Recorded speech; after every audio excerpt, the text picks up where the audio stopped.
اللہ تعالیٰ کی رحمت ایک خاص ہے، ایک عام ہے. اس کی عام رحمت سب کے لیے ہے، تمام انسانوں کے لیے، تمام حیوانوں کے لیے، تمام مخلوقات کے لیے. لیکن اس کی خاص رحمت صرف ان کے لیے ہے جو اس پر ایمان لاتے ہیں، جو اس کے اطاعت گزار ہیں، اس کے فرما بردار ہیں. تو آج ہم انشاءاللہ یہ دیکھیں گے کہ اللہ سبحانہ وتعالیٰ کے خاص بندے جو اللہ تعالیٰ کی اطاعت میں وقت گزارتے ہیں، اللہ کو راضی کرنے کی کوشش کرتے ہیں، اللہ سبحانہ وتعالیٰ ان پر کس طرح اپنی رحمت نچھاور کرتا ہے. اللہ سبحانہ وتعالیٰ کا یہ نام قرآن مجید میں متعدد بار استعمال ہوا ہے. بسم اللہ میں تو خیر الرحمن کے ساتھ ہر جگہ ہی آتا ہے، بسم اللہ الرحمن الرحیم. لیکن اللہ پاک کے کچھ اور نام بھی ایسے ہیں جن کے ساتھ الرحیم کا لفظ آتا ہے. مثلاً التواب، بہت زیادہ توبہ قبول کرنے والا. الغفور، بہت زیادہ بخشش فرمانے والا. الرؤوف، بہت زیادہ شفقت کرنے والا. الودود، بہت زیادہ محبت کرنے والا. اور العزیز، بہت زبردست، غالب. تو اللہ سبحانہ وتعالی اپنے بندوں کے لیے اور خصوصاً ان بندوں کے لیے جو مومن ہیں، جو اللہ تعالیٰ کے اطاعت گزار ہیں، ان کے ساتھ خصوصی رحمت فرماتا ہے. سنت میں بھی نبی صلی اللہ علیہ وسلم نے اللہ سبحانہ وتعالیٰ کے اس نام کا ذکر فرمایا ہے. حضرت ابو بکر کہتے ہیں کہ میں نے رسول اللہ صلی اللہ علیہ وسلم سے کہا، مجھے کوئی ایسی دعا سکھا دیجئے جو میں ہر نماز میں مانگا کروں. آپ نے فرمایا، کہو اللہم انی ظلمت نفسی ظلما کثیرا ولا یغفر الذنوب الا انت فاغفر لی مغفرۃ من عندک وارحمنی انک انت الغفور الرحیم. اے اللہ، میں نے اپنی جان پر بڑا ظلم کیا ہے اور تیرے علاوہ کوئی بھی گناہوں کو معاف نہیں کر سکتا، اس لیے خاص اپنے فضل سے میرے گناہوں کو معاف فرما دے اور مجھ پر رحم فرما. بے شک تو بڑا بخشنے والا، بہت زیادہ رحم کرنے والا ہے. ابن عمر کہتے ہیں کہ ہم آپ صلی اللہ علیہ وسلم کی صرف ایک مجلس میں 100 بار یہ دعا شمار کیا کرتے تھے جو آپ پڑھا کرتے تھے، رب اغفر لی وتب علی انک انت التواب الرحیم. اے میرے رب، تو مجھے بخش دے اور مجھ پر مہربانی فرما، بے شک تو بہت زیادہ توبہ قبول کرنے والا، بار بار رحم فرمانے والا ہے.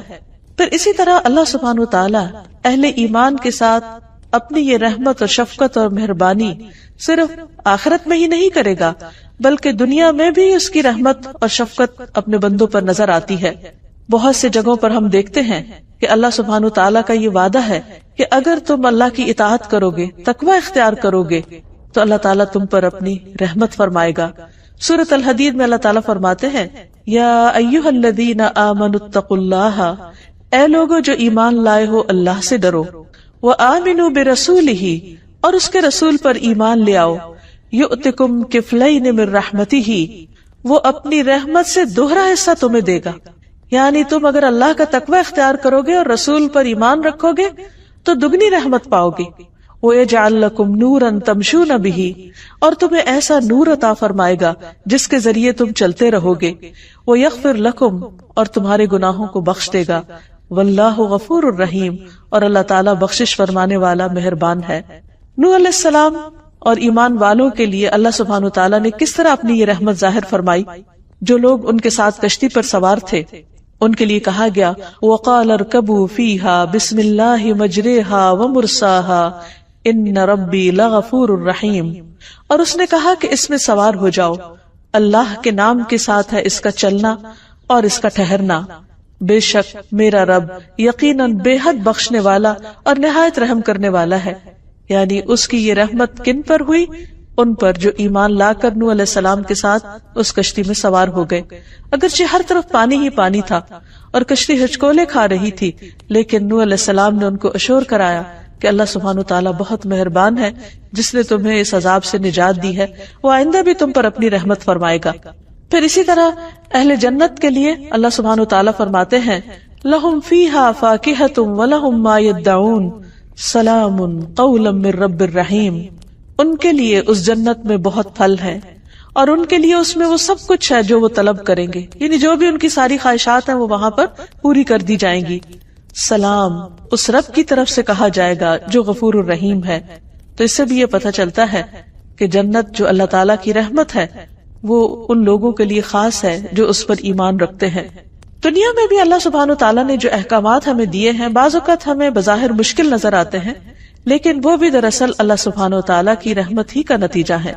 قرآن مجید میں آتا ہے یا ایھا الذین آمنوا لیستأذنکم الذین ملکت ایمانکم والذین لم یبلغوا الحلم منکم 3 مرات من قبل صلاة الفجر وحین تضعون ثیابکم من الظہیرۃ ومن بعد صلاة العشاء 3 عورات لکم لیس علیکم ولا علیہم جناح بعدہن طوافون علیکم۔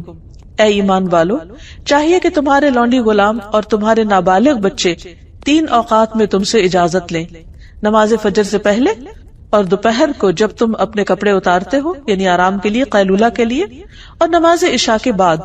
یہ 3 اوقات تمہارے پردے کے ہیں، ان کے علاوہ تم پر اور ان پر کوئی حرج نہیں، یہ تمہارے پاس آنے جانے والے ہیں۔ یہ گھریلو زندگی کے اندر کے احکامات ہیں جو اللہ سبحانہ تعالیٰ نے دیے ہیں۔ اس میں بظاہر ایک رکاوٹ نظر آتی ہے، لیکن ابن عباس کہتے ہیں بلا شبہ اللہ عز و جل حلیم ہے اور مومنوں پر بہت رحم فرمانے والا ہے، اور وہ پردے کو پسند کرتا ہے، کیونکہ اس دور میں گھروں میں باقاعدہ دروازے نہیں ہوتے تھے اور پردے اور کپڑے کے پردے وغیرہ ہوتے تھے، تو بعض اوقات کوئی خادم آتا، بچہ یا کوئی بچی آ جاتی اور مرد اپنی بیوی کے ساتھ ہوتا، تو اللہ تعالیٰ نے انہیں پردے کے ان اوقات میں اجازت لینے کا حکم دیا۔ تو اللہ تعالیٰ کا یہ حکم مومنوں کے لیے اس کی رحمت کا باعث تھا، یعنی رحمت کی وجہ سے اس نے عطا کیا۔ پھر اسی طرح ہم دیکھتے ہیں کہ مختلف اوقات میں اللہ تعالیٰ اپنے نیک بندوں کی جس طرح دعائیں سنتے ہیں اور جس طرح ان کی فریادیں سن کر ان پر رحم فرماتے ہیں، اس کا ذکر بھی قرآن مجید میں ملتا ہے۔ زکریا علیہ السلام زندگی کے ایک بڑے حصے کو گزار چکے تھے، انتہائی بڑھاپے کی عمر میں پہنچ چکے تھے، لیکن اپنے رب کی رحمت سے کبھی مایوس نہیں ہوئے۔ وہ کہتے ہیں لم اکن بدعائک رب شقیا، اللہ تجھ سے دعا مانگ کر تو میں کبھی بدبخت رہا ہی نہیں، میری دعا تو ہمیشہ سنی گئی، میں کیسے تجھ سے مایوس ہو سکتا ہوں۔ اسی لیے سورۃ مریم میں آتا ہے ذکر رحمت ربک عبدہ زکریا اذ نادى ربه نداء خفيا قال رب انی وهن العظم مني واشتعل الرأس شيبا ولم أكن بدعائك رب شقيا۔ رب کی اپنے بندے زکریا پر رحمت کا ذکر ہے جب اس نے اپنے پروردگار کو چپ کے پکارا اور کہا اے میرے رب، یقیناً میں ہوں کہ میری ہڈیاں کمزور ہو گئیں اور سر بڑھاپے سے شعلے مارنے لگا، یعنی بالکل سفید ہو چکا ہے، اور اے میرے رب میں تجھے پکارنے میں کبھی بھی محروم نہیں ہوا، یعنی تو نے ہمیشہ مجھ پر رحمت کی۔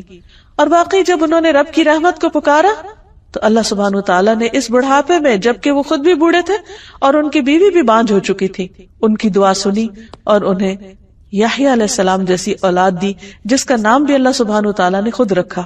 پھر اسی طرح بعض اوقات اہل ایمان پر دنیا میں امتحان آتے ہیں، آزمائشیں آتی ہیں، تو لوگ عموماً یہ کہتے ہیں کہ پھر رب کی رحمت تو نہ ہوئی، لیکن حقیقت یہ ہے کہ بعض امتحان اور بعض مشکلات بھی انسان کے لیے رحمت ہوتے ہیں۔ اللہ سبحانہ وتعالیٰ قرآن مجید میں فرماتے ان مع العسر یسرا فإن مع العسر یسرا، بے شک تنگی کے ساتھ آسانی، بس یقیناً تنگی کے ساتھ آسانی بھی ہے۔ یعنی اگر کبھی ایمان کے باوجود، نیک کام کرنے کے باوجود، دعاؤں کے باوجود حالات مشکل ہو، زندگی میں تکلیف ہو، پریشانی ہو، تو بھی کبھی یہ نہیں سوچنا چاہیے کہ ہمارا رب ہم سے ناراض ہے یا وہ دعا نہیں سنتا یا اس سے کسی بھی قسم کا ایسا کوئی گلہ شکوہ نہ ہو، کیونکہ کسی بھی چیز میں تاخیر یہ بھی اللہ کے اذن سے ہوتی۔ اللہ ہر حال میں اپنے بندوں پر مہربان ہے، ہم نہیں جانتے، ہم تو ظاہری چیزوں کو دیکھ کر فیصلے کرتے ہیں، لیکن وہ مہربان رب جانتا ہے کہ مجھے اپنے بندے کو کس وقت کس نعمت سے نوازنا ہے، کون سی نعمت اسے کب ملے گی تو وہ حقیقت میں شکر گزار ہوگا، اور کون سی نعمت اس کے اندر فرما برداری کی بجائے نافرمانی بھی لا سکتی ہے۔ اس لیے وہ اپنے بندے کو کچھ چیزوں سے روک کر رکھتا ہے، اور اس روکنے میں ہی بندے کے لیے فائدہ اور بھلائی ہوتی ہے۔ اصل بات یہ ہے کہ انسان اپنے رب پر اعتماد کرتے ہوئے، اس کے فیصلوں پر یقین کرتے ہوئے اور اس کی رحمت کو محسوس کرتے ہوئے اس پر پورا ٹرسٹ رکھے اور اس کے فیصلوں کو دل سے قبول کر لے، کیونکہ اس کے یہ فیصلے بھی رحمت پر ہی مبنی ہے۔ نبی صلی اللہ علیہ وسلم کی اہلیہ حضرت عائشہ کہتی ہیں میں نے رسول اللہ صلی اللہ علیہ وسلم سے طاعون کے بارے میں پوچھا، پلیگ بیماری ہے۔ آپ نے فرمائی ایک عذاب ہے، اللہ تعالیٰ جس پر چاہتا ہے بھیجتا ہے، لیکن بعض اوقات اس بیماری کا شکار مسلمان بھی ہو جاتے ہیں. تو پھر کیا وہ لوگ جو ایمان کی حالت میں ہیں یا وہ لوگ جو اچھے کام کر رہے ہیں، اگر وہ اس بیماری کا شکار ہو جائے تو کیا ان پر بھی عذاب آ گیا؟ نہیں. فرمایا بے شک اللہ نے اس کو مومنوں کے لیے باعث رحمت بنایا. وہ کس طرح؟ وہ اس طرح کہ اگر کوئی طاعون کی بیماری میں فوت ہو جاتا ہے تو وہ شہادت کا مرتبہ پاتا ہے، اور شہید کا درجہ اور رتبہ تو سب کو معلوم ہے. ایک اور روایت میں آتا ہے رسول اللہ صلی اللہ علیہ وسلم نے فرمایا جب زمین میں برائی عام ہو جائے گی تو اللہ تعالیٰ اہل زمین پر اپنا عذاب نازل فرما دے گا. اگر ان میں نیک لوگ ہوئے تو جو لوگوں کو پہنچا وہ ان کو بھی پہنچے گا، کیونکہ بعض اوقات ایسی چیزیں آ جاتی ہیں، کوئی طوفان آ جاتے ہیں، آندھی آ جاتی ہے، زلزلے آ جاتے ہیں، اس میں نیک و بد سبھی پس جاتے ہیں. تو ایسی صورت میں اگر وہ کسی قوم پر عذاب بھی ہو تو اس کے اندر پائے جانے والے اہل ایمان کے لیے وہ چیز بھی رحمت بن جاتی ہے. فرمایا پھر وہ اللہ کی رحمت کی طرف لوٹ آئیں گے، یعنی وہ اللہ سے اس حال میں جا ملیں گے کہ اللہ تعالیٰ ان سے راضی ہوگا اور وہ آخرت میں اللہ کی رحمت کو پالیں گے. کیونکہ مومن کو اس دنیا میں کوئی بھی تکلیف جو آتی، کوئی بھی پریشانی جو آتی، حتیٰ کہ اگر اس کو صرف ایک کانٹا بھی چبھ جاتا ہے، کوئی کانٹے کی پرک بھی ہو جاتی، تو اس پر بھی اس کے گناہ معاف ہوتے ہیں، اس پر بھی وہ اللہ سبحانہ وتعالیٰ کا قرب حاصل کرتا ہے. تو اس لیے مومن کے تو ہر حال میں خیر ہی خیر ہے، اس کے ہر حال میں بھلائی ہی بھلائی ہے. اور یہ چیز مومن کے سوا کسی کو نصیب نہیں کہ جب اس کو کوئی نعمت پہنچتی ہے اور وہ شکر ادا کرتا ہے تو اللہ تعالیٰ اس سے راضی ہوتا ہے، اللہ تعالیٰ اس سے خوش ہو جاتا ہے. اور اگر اسے کوئی تکلیف آتی ہے اور اس پر وہ صبر کرتا ہے تو اللہ سبحانہ وتعالیٰ کی رضا پاتا ہے، اور صبر پر اس کو بے حد و حساب اجر ملتا ہے. اس لیے اگر آپ اچھے کام کر رہے ہو، اللہ کی عبادت میں بھی کمی نہ کرتے ہو، صدقہ خیرات بھی کرتے ہو، اور بھی نیکی کے کاموں میں بڑھ چڑھ کر حصہ لیتے ہو، اور ان سب کاموں کے کرنے کے باوجود اگر پھر حالات تنگ ہو جائے، فقر و فاقہ آ جائے یا کسی اور طرح کی آزمائش آ جائے، تو کبھی بھی شیطان یہ وسوسہ دل میں ڈالنے میں کامیاب نہ ہو کہ تمہارا رب تم پر ناراض ہے اور وہ تم پر اپنی رحمت کبھی بھی نہیں بھیجے گا یا کبھی تمہاری دعا قبول نہیں ہوگی. نہیں، بندہ مومن کے لیے اس دنیا میں ہر چیز رحمت ہی رحمت ہے، کبھی اچھی شکل میں اور کبھی تکلیف دہ شکل میں، کیونکہ بعض تکلیفیں انسان کو اللہ سبحانہ تعالیٰ سے اور زیادہ قریب کر دیتی. ایک روایت سے ہی پتہ چلتا ہے کہ بندے کے لیے اللہ سبحانہ تعالیٰ نے خاص مقام اور درجہ رکھا ہوتا ہے اپنے ہاں. جب اللہ تعالیٰ دیکھتا ہے کہ بندہ صرف اپنے عمل کی بنا پر اس درجے کو نہیں پہنچ پا رہا تو وہ اس پر کوئی امتحان بھیج دیتا ہے، کوئی تکلیف بھیج دیتا ہے، اور جب وہ اس پر صبر کرتا ہے تو اس صبر کی وجہ سے وہ اس بلند منزل کو بہت تیزی سے پہنچ جاتا ہے. تو بعض اوقات ہم سوچتے ہیں کہ ہم تو اچھے کام کر رہے تھے، پھر ہم پر یہ مصیبت کیوں آئی، پھر ہماری یہ مشکل کیوں کھڑی ہوئی. اس وقت بندے کو سمجھ نہیں آتی، لیکن بندے کی سمجھ تو معمولی ہے، کمزور ہے، بندے کو ہر بات سمجھ آ ہی نہیں سکتی. اللہ سبحانہ تعالیٰ کا علم کامل ہے، اور اللہ کے علاوہ ساری مخلوق کا علم تو ایک قطرے کے برابر بھی نہیں. اس لیے ہمیں ایسی باتیں کیسے سمجھ آئیں گی کہ کوئی تکلیف ہم پر کیوں آئی ہے. لیکن اللہ سبحانہ تعالیٰ اپنے بندوں پر ہر حال میں مہربان ہے، اور وہ تکلیف کے ذریعے بھی دراصل بندے پر رحم کر رہا ہوتا ہے.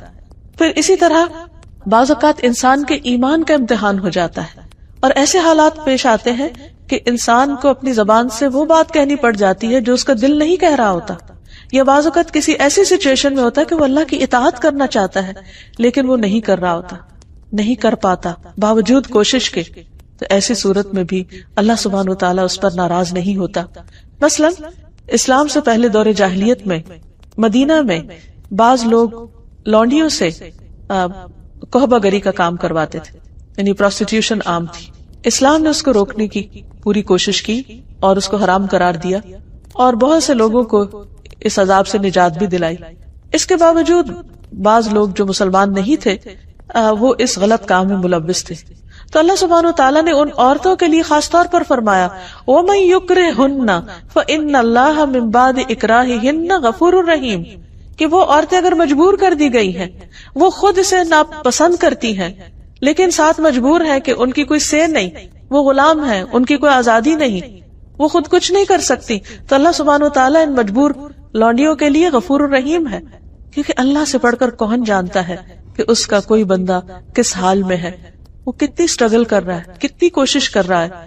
تو بعض اوقات کوشش کے باوجود بھی اگر انسان کچھ اچھے کام نہیں کر پاتا جو وہ کرنا چاہتا ہے تو اللہ تعالیٰ اس کی نیت کا اجر ہی لکھ لیتے ہیں. حدیث میں آتا ہے تمہارا رب تبارک و تعالیٰ بڑا رحیم ہے. اگر کوئی شخص نیکی کا ارادہ کرتا ہے اور اسے کر نہیں پاتا تو اس کے لیے صرف ارادے پر، صرف نیت پر اس کے لیے ثواب لکھ لیتا ہے. پھر اگر وہ اسے کر گزرتا ہے تو اس کے لیے 10 نیکیوں سے لے کر 700 گنا تک لکھ دیتا ہے، بلکہ اس سے بھی زیادہ ثواب لکھ دیا جاتا ہے.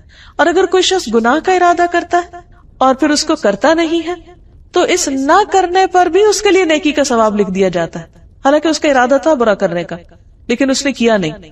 اور اگر وہ اس کو کر لیتا ہے تو اس گناہ پر صرف 1 گناہ لکھا جاتا ہے، یا اللہ تعالیٰ اس کو بھی مٹا دیتا ہے. تو آپ دیکھیے اللہ کی رحمت. کیا کوئی اور ایسا ہو سکتا ہے؟ ہل تعلم لہ سمیہ، کوئی بھی ایسا مہربان نہیں ہو سکتا کہ جو صرف انسان کی اچھی نیت اور اچھے ارادے پر اس کو اجر دینے والا ہو، یا اگر کوئی اپنا برا ارادہ بدل لے تو اس پر بھی شاباش دینے والا ہو. پھر اسی طرح اللہ سبحانہ وتعالی ایمان والوں پر نہ صرف یہ کہ ان کی زندگی میں اور آخرت میں، بلکہ دنیا سے ان کے جانے کے بعد بھی ان کے اعمال کی حفاظت کرتا ہے. یہ بھی اس کی خاص رحمت ہے.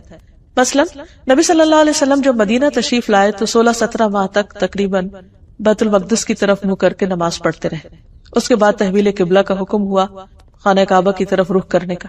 تو ایسے میں وہ لوگ جو اس دوران فوت ہو گئے تھے اور انہوں نے پہلے ہی قبلے کو یعنی قبلہ اول کو ہی اپنا قبلہ بنا رکھا تھا، تو ان کے دل میں یہ خیال پیدا ہوا باقی لوگوں کے کہ کہیں ان کی نمازیں ضائع تو نہیں ہو گئی. تو اس پر اللہ سبحانہ تعالیٰ نے فرمایا کہ اللہ ایسا نہیں کہ تمہارے ایمان ضائع کر دے، بے شک اللہ اپنے بندوں پر بڑی شفقت کرنے والا اور بڑا رحیم ہے. وہ تو بندے کا دل دیکھتا ہے کہ اس کے اندر کیا شوق ہے، کیا ارادہ ہے، وہ خود کیا کرنا چاہتا ہے. تو اگر ایک بندہ خود نیکی کا ارادہ کرتا ہے اور اچھی نیت کے ساتھ کوئی اچھا کام کرتا ہے لیکن اس کی سمجھ میں بات درست نہیں ہوتی وہ، تو بھی اللہ تعالیٰ اس پر اس کو اجر دے دیتا ہے. پھر ایمان والوں کی اولاد پر اللہ تعالیٰ رحمت کرتا ہے. سورۃ کہف میں ایک بہت خوبصورت واقعہ ملتا ہے جس میں موسیٰ علیہ السلام خضر علیہ السلام سے ملاقات کرنے کے لیے جاتے ہیں. پھر خضر علیہ السلام ان کو کچھ سکھانے کے لیے کشتی میں سوار ہوتے ہیں اور مختلف جگہوں کا ٹور کرتے ہیں. اس دوران وہ ایک بستی میں جاتے ہیں، وہاں سے کھانا مانگتے لیکن انہیں کھانا نہیں ملتا. راستے میں وہ دیکھتے ہیں چلتے ہوئے کہ ایک دیوار گرنے لگی ہے تو وہ اس کو تعمیر کر دیتے ہیں. موسیٰ علیہ السلام بہت حیران ہوتے ہیں کہ جس بستی والوں نے آپ کو کھانا نہیں دیا آپ ان کی دیوار تعمیر کر رہے ہیں. تو اس پر بعد میں جب انہوں نے اس کی وجہ بتائی فرمایا کہ وَأَمَّا الْجِدَارُ فَكَانَ لِغُلَامَيْنِ يَتِيمَيْنِ فِي الْمَدِينَةِ وَكَانَ تَحْتَهُ كَنْزٌ لَهُمَا وَكَانَ أَبُوهُمَا صَالِحًا فَأَرَادَ رَبُّكَ أَن يَبْلُغَا أَشُدَّهُمَا وَيَسْتَخْرِجَا كَنْزَهُمَا رَحْمَةً مِّن رَّبِّكَ. اور رہی دیوار تو وہ شہر میں 2 یتیم لڑکوں کی تھی اور اس کے نیچے ان دونوں کے لیے ایک خزانہ دفن تھا جو ان کا باپ ان کے لیے چھوڑ گیا تھا. اور ان کا باپ نیک آدمی تھا، وہ نیک آدمی دنیا سے چلا گیا، بچے چھوٹے ہیں، کوئی ان کی حفاظت کرنے والا نہیں. ان کے مال و متاع کی حفاظت اللہ سبحانہ تعالیٰ خضر علیہ السلام کو بھیج کے کر رہے ہیں اور اس پر دیوار بنوا رہے ہیں. اور اس موقع پر جب ان کو انٹرٹین ہی نہیں کیا گیا لیکن پھر بھی اللہ نے ان کے دل میں یہ خیال ڈالا. اور اس کی وجہ کیا تھی کہ تیرے رب نے چاہا کہ یہ بچے اپنی جوانی کو پہنچ جائیں اور اپنا خزانہ نکال لیں تیرے رب کی طرف سے رحمت کرتے ہوئے. رحمت من ربک، یہ ہے رب کی رحمت کہ بعض اوقات اللہ سبحانہ وتعالیٰ وہاں سے ہماری حفاظت کر رہا ہوتا ہے کہ ہم خود بھی نہیں جانتے، ہمیں پتہ بھی نہیں ہوتا. اور اسی طرح آخرت میں بھی اللہ سبحانہ وتعالیٰ اپنے خاص بندوں کے چہروں کو روشن کر دیں گے اور انہیں اپنی رحمت میں لے لیں گے. جس طرح دنیا میں ان کی حفاظت کرتے رہے، آخرت کے عذاب اور آخرت کی پریشانیوں سے بچا کر ان کو اپنی خاص مہربانی اور اپنی رحمت میں جگہ عطا فرمائیں گے. اللہ سبحانہ وتعالیٰ نے ان یتیم بچوں کے مال کی حفاظت کی اپنی خاص رحمت کی وجہ سے. اور یہاں یہ بھی یاد رہے کہ جب اللہ تعالیٰ کسی پر رحمت کرنا چاہتا ہے، اپنا فضل فرمانا چاہتا ہے، تو کوئی اس کو روک نہیں سکتا. بندوں میں تو عام طور پر کیا ہوتا ہے کہ ایک شخص اگر دوسرے پر احسان کرنے لگتا ہے اور کسی کو پتہ چل جاتا ہے تو عموماً اس کو روک دیا جاتا ہے دوسرے شخص کی کوئی خرابی یا کوئی کوتاہی بتا کر یا بعض اوقات جھوٹا الزام لگا کر. لیکن اللہ سبحانہ وتعالی ساری رحمت اس کی اپنی، فضل اس کا اپنا، وہ جس پر چاہے کرے اور جب چاہے کرے، کوئی اس کو روک نہیں سکتا. ارشاد باری تعالی ہے ما یفتح اللہ للناس من رحمت فلا ممسک لها وما یمسک فلا مرسل له من بعده وهو العزیز الحکیم. جو کچھ اللہ لوگوں کے لیے رحمت میں سے کھول دے عطا کر دے تو اسے کوئی بند کرنے والا نہیں. عام طور پر ہم سمجھتے ہیں کہ فلاں کے حسد کی وجہ سے نعمت رک گئی یا فلاں وجہ سے. نہیں، اگر اللہ دینے والا ہو تو کوئی روک نہیں سکتا. جیسے ہم ہر نماز کے بعد بھی پڑھتے ہیں اللہم لا مانع لما اعطیت ولا معطی لما منعت. اللہ کوئی رکاوٹ نہیں ڈال سکتا جس کو تو عطا کرے، اور کوئی دے نہیں سکتا جس سے تو روک دے. تو یہاں بھی کیا فرمایا کہ جو کچھ اللہ لوگوں کے لیے رحمت میں سے کھول دے تو اسے کوئی بند کرنے والا نہیں، اور جو بند کر دے تو اس کے بعد اسے کوئی کھولنے والا نہیں. وہی سب پر غالب اور کمال حکمت والا ہے. اس لیے ہمیشہ ہمیں اللہ کا فضل مانگتے رہنا چاہیے، اس کی رحمت کو پکارتے رہنا چاہیے. نبی صلی اللہ علیہ وسلم مشکل حالات میں یا حی یا قیوم برحمتک استغیث پڑھا کرتے تھے. اے زندہ رہنے والے، اے قائم رہنے اور رکھنے والے، تیری رحمت کی فریاد کرتا ہوں. کیونکہ ہمارے پاس وہ نیک عمل نہیں ہے، ہمارے اندر تو وہ خوبی نہیں ہے کہ جس کی بنا پر اللہ سبحانہ وتعالی رحم فرمائے. ہاں، ہم اللہ سبحانہ وتعالی سے اس کا خاص فضل مانگتے ہیں کہ وہ اپنی جناب سے رحمت عطا کر دے. پھر بندہ مومن جب دنیا سے جانے لگتا ہے تو اس وقت اس کی روح نکالنے کے لیے بھی اللہ تعالیٰ رحمت کے فرشتے بھیجتے ہیں جو اس کے ساتھ مہربانی کا معاملہ کرتے ہیں اور خوشبودار کفن میں اس کو روح لپیٹ کر لے جاتے ہیں. تو آئیے یہاں ہم دیکھتے ہیں کہ اللہ سبحانہ وتعالیٰ کی رحمت پانے کے اسباب کیا ہیں. ہمیں کیا کرنا چاہیے کہ اللہ سبحانہ وتعالیٰ ہم پر اپنی رحمت فرمائے. سب سے پہلی چیز تو اللہ پر ایمان لانا ہے، اس کی اطاعت کرنا ہے، اس کا تقوی اختیار کرنا ہے. لیکن اعمال میں سب سے پہلا عمل جو اللہ سبحانہ وتعالیٰ کی رحمت کا باعث بنتا ہے وہ نماز ہے. رسول اللہ صلی اللہ علیہ وسلم نے فرمایا جب تم میں سے کوئی شخص نماز کے لیے کھڑا ہوتا ہے تو رحمت الہی اس کی طرف متوجہ ہوتی ہے، یعنی وہ اللہ کی خاص رحمت میں ہوتا ہے. لہٰذا اسے ادھر ادھر کنکریوں سے نہیں کھیلنا چاہیے، یعنی اسے بھی اللہ کی طرف متوجہ رہنا چاہیے کیونکہ اللہ تعالیٰ اس پر توجہ فرما رہے ہیں. پھر اسی طرح اللہ اور اس کے رسول صلی اللہ علیہ وسلم کی اطاعت یہ رحمت کا باعث بنتی ہے. سورۃ آل عمران میں فرمایا وَأَطِیعُوا اللَّهَ وَالرَّسُولَ لَعَلَّکُمْ تُرْحَمُونَ، اور اللہ اور اس کے رسول کا حکم مانو تاکہ تم پر رحم کیا جائے. اسی طرح قرآن مجید کی تعلیمات کی پیروی کرنا یہ بھی اللہ سبحانہ وتعالیٰ کی رحمت کا ذریعہ ہے. سورۃ الانعام میں فرمایا وَهَذَا كِتَابٌ أَنزَلْنَاهُ مُبَارَكٌ فَاتَّبِعُوهُ وَاتَّقُوا لَعَلَّكُمْ تُرْحَمُونَ، اور یہ ایک کتاب ہے جسے ہم نے نازل کیا ہے، بڑی برکت والی ہے، بہت مبارک ہے، بس اس کی پیروی کرو، اس کتاب کو فالو کرو اور تقوی اختیار کرو تاکہ تم پہ رحم کیا جائے. یعنی اگر کوئی شخص یہ چاہتا ہے کہ اس پر اللہ تعالیٰ کی رحمت اور فضل ہو تو اسے چاہیے کہ قرآن سے رشتہ جوڑے، قرآن کی پیروی کرے، قرآن کو پڑھے، اس کو سمجھے اور اس کے مطابق اپنی زندگی بسر کرے. پھر اسی طرح ایک اور جگہ پر آتا ہے وَاكْتُبْ لَنَا فِي هَذِهِ الدُّنْيَا حَسَنَةً وَفِي الْآخِرَةِ إِنَّا هُدْنَا إِلَيْكَ قَالَ عَذَابِي أُصِيبُ بِهِ مَنْ أَشَاءُ وَرَحْمَتِي وَسِعَتْ كُلَّ شَيْءٍ فَسَأَكْتُبُهَا لِلَّذِينَ يَتَّقُونَ وَيُؤْتُونَ الزَّكَاةَ وَالَّذِينَ هُمْ بِآيَاتِنَا يُؤْمِنُونَ. موسیٰ علیہ السلام اور ان کے ساتھیوں نے دعا کی اور ہمارے لیے اس دنیا میں بھلائی لکھ دے، یعنی اس دنیا میں بھی ہمیں اچھا عطا کر اور آخرت میں بھی. بے شک ہم نے تیری طرف رجوع کر لیا، اللہ ہم تیری طرف پلٹ رہے ہیں، تیری اطاعت اور فرما برداری کریں گے، تو بھی ہم سے راضی ہو جا. تو اللہ تعالیٰ نے کیا فرمایا؟ فرمایا میرا عذاب میں اسے پہنچاتا ہوں جسے چاہتا ہوں، اور میری رحمت نے ہر چیز کو گھیر رکھا ہے، سو میں اسے ان لوگوں کے لیے ضرور لکھ دوں گا اپنی رحمت کو جو تقوی اختیار کریں گے اور جو زکوٰۃ دیں گے. یہاں اللہ سبحانہ تعالیٰ نے زکوٰۃ کا ذکر خاص طور پر کیا، نماز کا ذکر یہاں نہیں ہے. تقوی کے بعد زکوٰۃ کا ذکر ہے. نماز کا ذکر نبی صلی اللہ علیہ وسلم کی حدیث میں ہے کہ نماز کی حالت میں اللہ کی رحمت متوجہ ہوتی ہے، اور یہاں پر اللہ تعالیٰ کا وعدہ ہے کہ جو زکوٰۃ دیں گے ان کے لیے میں لازماً اپنی رحمت لکھ دوں گا، اور ان کے لیے جو ہماری آیات پر ایمان رکھتے ہیں، یعنی قرآن مجید پر کسی قسم کا شک نہیں ہونا چاہیے انسان کو.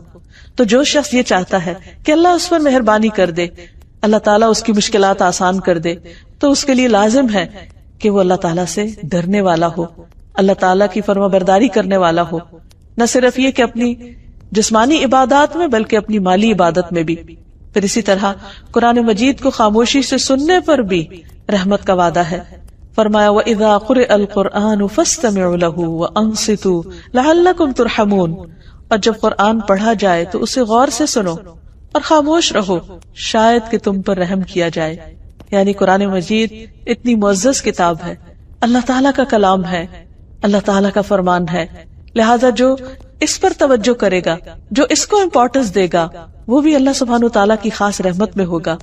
پھر اسی طرح استغفار یعنی اپنے گناہوں کی معافی مانگنا۔ اللہ تعالیٰ فرماتے ہیں لولا تستغفرون اللہ لعلکم ترحمون، سورۃ النمل میں فرمایا صالح علیہ السلام نے اپنی قوم سے کہا تم اللہ سے بخشش کیوں نہیں طلب کرتے، یعنی گناہ ہو چکے، زیادتیاں ہو چکی، تو پلٹ آؤ، استغفار کر لو تاکہ تم پر رحم کیا جائے۔ یعنی اگر کوئی شخص یہ سمجھتا ہے کہ اس سے بہت گناہ ہو گئے ہیں اور وہ اللہ کی رحمت سے اب محروم ہے، تو یہ سوچنے کی بجائے اسے فوراً پلٹ آنا چاہیے، گناہوں کو چھوڑ دینا چاہیے اور اللہ تعالیٰ سے معافی مانگتے ہوئے اللہ کی رحمت کو پکارنا چاہیے۔ ایک اور جگہ پر آتا ہے سورۃ النساء میں وَمَن يَعْمَلْ سُوءًا أَوْ يَظْلِمْ نَفْسَهُ ثُمَّ يَسْتَغْفِرِ اللَّهَ يَجِدِ اللَّهَ غَفُورًا رَحِيمًا، اور جو بھی کوئی برا کام کرے یا اپنی جان پر ظلم کرے پھر اللہ سے بخشش مانگے، وہ اللہ کو بے حد بخشنے والا نہایت رحیم پائے گا۔ یعنی جس سے بھی برائی ہو جائے، جس سے بھی کوئی غلطی ہو جائے، چھوٹی ہو یا بڑی ہو، اپنی جان پہ کوئی ظلم ہو جائے، خود کے ساتھ زیادتی ہو جائے اور پھر توبہ کر لے تو اللہ تعالیٰ توبہ قبول کر لے گا۔ جیسے آدم علیہ السلام نے جب وہ بھول کر اس درخت کا پھل کھا بیٹھے اور ان سے جنت کے لباس اتروا لیے گئے، تو اللہ سبحانہ تعالیٰ سے جب انہوں نے معافی مانگنا چاہی تو اللہ تعالیٰ نے رحمت فرماتے ہوئے خود ان کو کلمات سکھا دیے کہ کن الفاظ میں تم مجھ سے دعا کرو تو میں تمہاری دعا قبول کروں گا۔ تو انہوں نے کیا کہا، ربنا ظلمنا انفسنا وان لم تغفر لنا وترحمنا لنکونن من الخاسرین، اے ہمارے رب ہم نے اپنی جانوں پر ظلم کیا، اگر تو نے ہمیں بخشا نہیں اور تو نے ہم پر رحم نہیں کیا تو ہم ضرور نقصان اٹھا جائیں گے۔ تو اللہ سبحانہ تعالیٰ نے ان کو بخش دیا۔ تو یہی سبق ہمارے لیے، آدم کی اولاد کے لیے بھی یہی راہ ہے کہ گناہ ہو جائے تو فوراً پلٹ آؤ، اللہ سے معافی مانگ لو، اور اللہ تعالیٰ التواب الرحیم ہے۔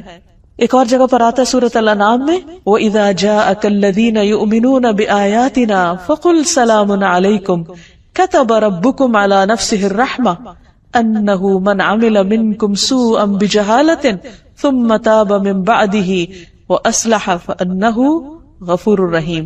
اور جب تیرے پاس وہ لوگ آئیں جو ہماری آیات پر ایمان رکھتے ہیں، یعنی اہل ایمان، تو آپ کہیے کہ سلام ہو تم پر، تمہارے رب نے رحم کرنا اپنے اوپر لازم کر رکھا ہے کہ بے شک حقیقت یہ ہے کہ تم میں سے جو شخص جہالت سے کوئی برائی کر لے، لا علمی سے، پھر اس کے بعد توبہ کر لے اور اصلاح کر لے تو یقیناً وہ بے حد بخشنے والا، نہایت رحم فرمانے والا ہے۔ تو اس سے پتہ چلتا ہے کہ اللہ سبحانہ تعالیٰ کی رحمت ان لوگوں کے لیے ہے جو توبہ کرتے ہیں۔ پھر اسی طرح اللہ کا ذکر اللہ کی رحمت کا سبب بنتا ہے۔ حضرت یسیرہ جو مہاجر صحابیات میں سے تھی، ان سے مروی ہے کہ نبی صلی اللہ علیہ وسلم نے ہم سے فرمایا، اے مسلمان عورتوں، اپنے اوپر لا الہ الا اللہ، سبحان اللہ اور اللہ کی پاکی بیان کرنا لازم کر لو، غافل نہ رہا کرو کہ رحمت الہی کو فراموش کر دو۔ یعنی ذکر سے غفلت رحمت سے دوری کی علامت ہے، اور جو ہی انسان اللہ کا ذکر کرنے لگتا ہے تو اللہ تعالیٰ کی رحمت اس کی طرف متوجہ ہو جاتی ہے۔ اور ان تسبیحات کو انگلیوں پر شمار کرو، یعنی انگلیوں پر گنا کرو اس ذکر کی تسبیح کو، کیونکہ قیامت کے دن ان سے بھی پوچھ گچھ ہوگی، ہاتھوں سے بھی سوال کیا جائے گا کہ کس کام میں لگے رہے، اور انہیں بولنے کی قوت دی جائے گی۔ تو جب یہ بولیں گے تو کیا بولیں گے؟ جو تسبیحات ان پہ پڑی ہوگی وہ بول کے انسان کے حق میں گواہی دیں گے۔ پھر اسی طرح رسول اللہ صلی اللہ علیہ وسلم نے فرمایا، جو لوگ اللہ کے ذکر کے لیے بیٹھتے ہیں، یعنی اکٹھے بیٹھتے ہیں، فرشتے انہیں گھیر لیتے ہیں، رحمت انہیں ڈھانپ لیتی ہے، سکینت ان پر اترتی ہے، اور اللہ تعالیٰ ان کا ذکر اپنے پاس موجود فرشتوں میں کرتے ہیں۔ پھر اسی طرح دوسروں کو معاف کر دینا چاہیے۔ اگر انسان یہ چاہتا ہو کہ اس پر اللہ سبحانہ وتعالیٰ کی رحمت ہو تو اسے چاہیے کہ وہ بندوں پر رحم کرے اور بندوں کے قصور معاف کر دے۔ پھر اسی طرح بندوں کی عیادت، بندوں پر رحمت اور شفقت، اگر کوئی بیمار ہو جائے تو خاص طور پر اس کا خیال کرنا۔ رسول اللہ صلی اللہ علیہ وسلم نے فرمایا، جب کوئی شخص اپنے کسی مسلمان بھائی کی عیادت کرتا ہے تو وہ جنت کے باغات میں چلتا ہے یہاں تک کہ بیٹھ جائے، اور جب وہ مریض کے پاس بیٹھ جاتا ہے تو اللہ کی رحمت اسے ڈھانپ لیتی۔ لیکن کچھ کام ایسے ہیں کہ اگر کوئی بندہ کرتا ہے تو اس پر رحمت نہیں آتی، جس میں خاص طور پر دوسروں پر رحم نہ کرنا، سنگ دل ہونا، دوسروں کے ساتھ زیادتی کرنا۔ نبی صلی اللہ علیہ وسلم نے فرمایا، رحمت سوائے بدبخت کے کسی سے نہیں چھینی جاتی۔ پھر اسی طرح بچوں کو پیار نہ کرنا، بعض اوقات جب بچے اپنے ماں باپ کے پاس ہوں تو ہر کوئی پیار کرتا ہے، لیکن اگر بچے اپنے والدین سے الگ ہیں تو عموماً ان کی طرف لوگ توجہ نہیں کرتے، خصوصاً یتیم بچوں کی طرف۔ پھر اسی طرح اللہ سبحانہ وتعالیٰ کی اس صفت کے ساتھ دعائیں بھی مانگنی چاہیے، جیسے ابراہیم علیہ السلام اور اسماعیل علیہ السلام کی دعا ہے، ربنا وجعلنا مسلمین لک ومن ذریتنا امۃ مسلمۃ لک وارنا مناسکنا وتب علینا انک انت التواب الرحیم۔ اے ہمارے رب، اور ہمیں اپنے لیے فرما بردار بنا، اور ہماری اولاد میں سے بھی ایک امت اپنے لیے فرما بردار پیدا کر، اور ہمیں عبادت کے طریقے سکھا، اور ہماری توبہ قبول فرما، کیونکہ تو بہت زیادہ توبہ قبول کرنے والا مہربان ہے۔ اسی طرح موسیٰ علیہ السلام نے بھی اللہ کی صفت رحمت کے ساتھ دعا کی۔ اسی طرح اگر میت کے لیے دعا کی جائے تو اس نام کے وسیلے سے دعا کی جائے تو اللہ تعالیٰ انشاءاللہ اس پر بھی رحم فرمائیں گے، جیسے آتا ہے فاغفر لہ وارحمہ انک انت الغفور الرحیم۔ پھر اسی طرح جب بارش ہو تو اس وقت بھی دعا قبول ہوتی ہے، اس وقت بھی اللہ کی خاص رحمت مانگنی چاہیے۔ مسجد میں داخل ہوتے وقت رحمت مانگنی چاہیے، اللہم افتح لی ابواب رحمتک، اے اللہ میرے لیے اپنی رحمت کے دروازے کھول دے۔ پھر صرف اپنے لیے نہیں، دوسروں کے لیے بھی رحمت کی دعا کرنی چاہیے۔ نبی صلی اللہ علیہ وسلم نے ایک شخص کو مسجد میں قرآن پڑھتے ہوئے سنا تو آپ نے فرمایا رحمہ اللہ، اللہ اس پر رحم فرمائے، اس نے مجھے فلاں اور فلاں آیت یاد کرا دی جس کو میں کسی صورت میں بھول گیا تھا۔ حضرت عائشہ فرماتی ہے کہ نبی صلی اللہ علیہ وسلم میرے گھر میں تہجد پڑھ رہے تھے، آپ نے عباد کی آواز سنی، وہ مسجد میں نماز پڑھ رہے تھے، تو آپ نے فرمایا عائشہ کیا یہ عباد کی آواز ہے؟ میں نے عرض کیا جی ہاں۔ آپ نے فرمایا اللہم ارحم عبادن، اے اللہ عباد پر رحم فرما، یعنی جب کسی بندے کو اچھا کام کرتے ہوئے دیکھے تو اس کے لیے دعا کرے۔ اب سوال یہ پیدا ہوتا ہے کہ اللہ سبحانہ وتعالیٰ تو الرحیم ہے ہی، اس صفت کو جاننے کے بعد ہم پر کیا لازم ہوتا ہے، ہمیں کیا کرنا چاہیے؟ تو پہلی چیز یہ کہ ہمیں اللہ سبحانہ وتعالیٰ کی رحمت کو مختلف چیزوں کے اندر محسوس کرنا چاہیے، ہمیں اللہ کی رحمت سے مایوس نہیں ہونا چاہیے، ہمیں دوسرے بندوں کے لیے مہربان ہو جانا چاہیے، سنگ دلی، شقاوت اور بدبختی کی بجائے دلوں کی رحمت اور شفقت اور محبت سے اللہ سبحانہ وتعالیٰ کے سامنے حاضر ہونا چاہیے، سب لوگوں کے لیے رحیم ہونا چاہیے۔ نبی صلی اللہ علیہ وسلم نے فرمایا یہ نہیں کہ صرف اپنے دوست کے حق میں رحم دل بن جاؤ، بلکہ تمام لوگوں پر رحم کرنا ہوگا۔ نبی صلی اللہ علیہ وسلم نے خود کو فرمایا کہ انا نبی الرحمہ، میں نبی رحمت ہوں۔ اللہ تعالیٰ آپ کے بارے میں فرماتے وما ارسلناک الا رحمۃ للعالمین، ہم نے آپ کو جہان والوں کے لیے رحمت بنا کر بھیجا۔ اور یہ ایک بہت بڑی حقیقت ہے کہ آپ کے اندر دوسروں کے لیے بہت شفقت تھی، اور کسی کا بھی تکلیف میں پڑنا آپ کو بہت ناگوار ہوتا تھا، اور یہی دراصل رحمت ہے کہ انسان کسی اور کی تکلیف پر خوش نہ ہو بلکہ کسی کی تکلیف پر اس کے لیے اور زیادہ نرمی کر دے۔ نبی صلی اللہ علیہ وسلم نے فرمایا جنتی لوگ 3 قسم کے ہیں، حکومت کے ساتھ انصاف کرنے والے، یعنی اگر ان کو اقتدار ملے تو اس میں انصاف کا رویہ اختیار کرنے والے، صدقہ خیرات کرنے والے، توفیق عطا کیے ہوئے وہ آدمی جو اپنے تمام رشتہ داروں اور مسلمانوں کے لیے رحیم اور نرم دل ہو، وہ آدمی کہ جو پاک دامن پاکیزہ خلق والا ہو اور عیال دار بھی ہو لیکن کسی کے سامنے ہاتھ نہ پھیلائے۔ تو اللہ تعالیٰ سے دعا ہے کہ وہ ہم پر رحمت فرمائے اور ہمارے دلوں میں اپنی مخلوق کے لیے رحم ڈال دے۔ وآخر دعوانا ان الحمد للہ رب العالمین۔